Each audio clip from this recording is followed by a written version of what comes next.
This evening, former campaign advisor to Jimmy Davis, Patrick Leonard, otherwise known as PJ, stood before City Council exposing what he believes were illegal actions committed by the city. One of it was providing health benefits under the state health benefits program to part-time council members. Before he addressed City Council, he was advised by Assistant City Attorney Carla Garcia. Can I ask you a question? Personal disputes. Who informed you on what I was going to speak about? Nobody even seen my letter until tonight.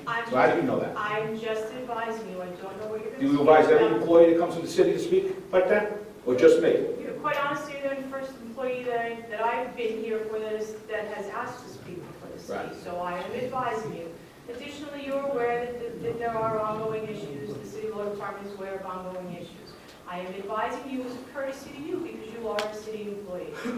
Now, and as part of what I'm advising you, any personal disputes and grievances that you want to air here tonight, they are not protected. If it pertains to the city and is general, then it will be heard. I'm advising you before you speak, think before you speak. Matters of public concern have a limited First Amendment protection. Personal matters, grievances, you do not. This has nothing to do with personal, it's all city. City, not personal, city. Just think before you speak. Listen. Finally, for your benefit as well as the room's benefit, the council members have been given legal advice that they're not to respond or comment tonight due to the fact that some of what you may say may be the subject of pending matters. During the course of the campaign, I was privy to many conversations about what could be done to personally benefit financially. For example, the real estate deals being done through Keller Williams, where Mr. Wendolowski is an agent, or Mr. DeMarco advising developers to use law firms that are supporters of Mayor Davis, like the one Nicholas Chevalier has been with since Mayor Davis won the campaign. We don't really think this is a coincidence that little Nicky took a job at Weiner Lesniak and developers fired their lawyers and hired Weiner Lesniak to represent them, do we? Or utilizing a consultant company like Suburban Terrace Inc., which is spearheaded by Mr. DeMarco's friend Jeff Myers, who consults for the mayor, and Carroll Engineering, in which the latter received a substantial contract from the city. Maybe this is all a coincidence. I was personally singled out by Mr. DeMarco because I don't bow down to him or refuse to allow him to intimidate me like he does others and give in to his arrogant Napoleon complex. He even lowered himself by instructing Mr. Coffey and the law department to seek discipline action after I supposedly referred to him as a scumbag. A word that is in the Merriam-Webster dictionary that is defined, and I quote, a dishonest, unkind, or unpleasant person. Well, if you walk like a duck and talk like a duck, you must be a duck. So now for tomorrow, Mr. DeMarco has hired, using city monies, an outside law firm he had dealings with prior to Bayonne to argue a claim that I used the S word so he could try to blemish my clean record as a City of Bayonne employee. How much will this cost the city?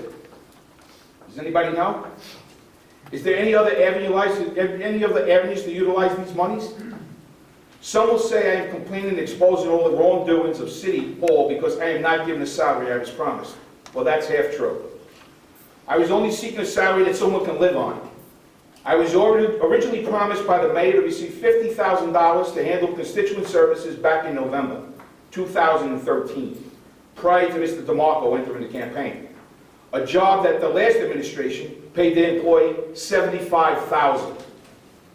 Instead, Mr. DeMarco thought I should start as a clerk and be paid $35,000. This is a man that feels 2% raises for city employees is a good thing, while he tries to negotiate with the city council a 25% raise for him and his schoolboy chum, Mr. Wendolowski, using the mayor's influence, so they can pay their Bernardsville and Jersey City taxes, while our own city employees cannot afford to live in their own town. If the concern for the budget reflected lowered wages, why did you add over $2 million in new salaries and benefits?